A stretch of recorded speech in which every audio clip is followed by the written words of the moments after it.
राजस्थान उपचुनाव से जुड़ी हुई बड़ी खबर इस वक्त की सामने आ रही है। आप सभी को बता दें, 7 सीटों पर होने वाले उपचुनाव में बगावत से ज्यादा अब भीतर घात नजर आ रही है।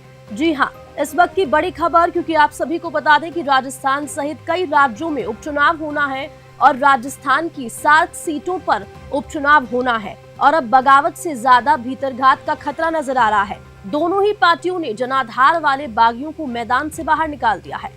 देवली उनियारा सीट की अगर बात की जाए तो कांग्रेस के बागी नरेश मीणा मैदान में है। 84 सीट की बात की जाए तो बाप पार्टी के बागी बादमी लाल बिगाड़ सकते हैं चुनावी समीकरण। दोनों ही पार्टियों में अब नाराजगी छिपी हुई नजर आ रही है और लोकल समीकरण यानी कि लोकल इक्वेशंस की अगर बात करें इन उपचुनावों को लेकर तो उलट परिणाम भी आ सकते हैं। यानी कि जब उपचुनाव होगा और उपचुनाव के बाद जो परिणाम सामने आएंगे वो समीकरणों को बदलते हुए भी नजर आएंगे। देवली उनियारा सीट की अगर बात की जाए तो कांग्रेस में बगावत बीजेपी को क्लीन चिट मिल गई है। 84 सीट पर कांग्रेस बीजेपी को भीतरघात का खतरा नजर आ रहा है। तो वहीं अगर हम एक और हाई प्रोफाइल सीट की बात करते हैं, सलुम्बर सीट की, तो कांग्रेस बीजेपी में अंदरूनी नाराजगी भी सामने दिखाई दे रही है। इस वक्त की सबसे बड़ी खबर राजस्थान विधानसभा सीट्स के उपचुनाव को लेकर आपको बता रहे हैं, जहां पर बागियों से ज्यादा यानी कि बगावत से ज्यादा अब भीतरघात नजर आ रहा है।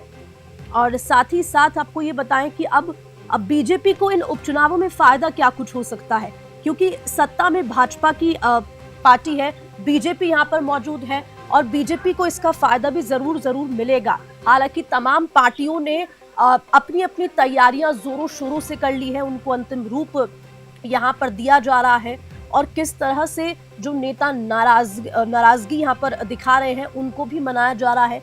तो अगर हम कांग्रेस पार्टी की बात करते हैं तो ये आप कुछ तस्वीरें भी देख सकते हैं आपकी टेलीविजन स्क्रीन पर, जहां पर हम देख सकते हैं रंधावा दिखाई दे रहे थे। ये तस्वीरें आप मुख्यमंत्री भजन लाल शर्मा की देख सकते हैं। अलग अलग अपनी अपनी पार्टियों की मीटिंग बैठकों का दौर जारी है, क्योंकि आपको बता दें कि 13 नवंबर को उपचुनाव होना है राजस्थान की 7 विधानसभा सीटों पर और ये अपने आप में महत्वपूर्ण हो जाता है कि आखिरकार जो पहले जब लिस्टें जारी हुई थी, कैंडिडेट्स का नाम घोषित किया गया था, तो बगावती सुर यहाँ पर नेताओं के देखने को मिले थे, क्योंकि उनको टिकट नहीं दिया गया या किसी का टिकट काट दिया गया।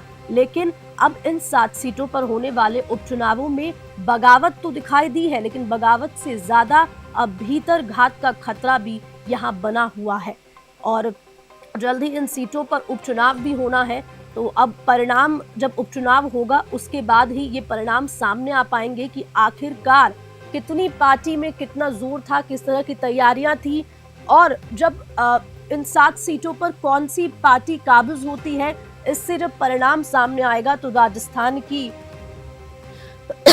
माफ कीजिएगा, राजस्थान की तस्वीर भी यहाँ पर देखने को मिलेगी कि किस तरह से राजस्थान की अलग तस्वीर होती है। तो ये आप तस्वीरें भी देख सकते हैं, क्योंकि जिस तरह से मुख्यमंत्री भजन लाल शर्मा का प्यार यहाँ पर लोगों को मिल रहा है और दूसरी तरफ कांग्रेस पार्टी भी अपनी तैयारियों में कोई कमी नहीं छोड़ रही है। या फिर जब टिकट वितरण की हम बात करते थे, जब यहाँ पर उपचुनाव में टिकट वितरण हुआ, क्योंकि ऐसा माना गया कि राजस्थान में जब भी उपचुनाव होता है कांग्रेस पार्टी के पक्ष में ही उपचुनाव रहता है, लेकिन इस बार त्रिकोणीय मुकाबला कुछ सीट्स पर है और ये त्रिकोणीय मुकाबला समीकरणों को जरूर बदला जा सकता है।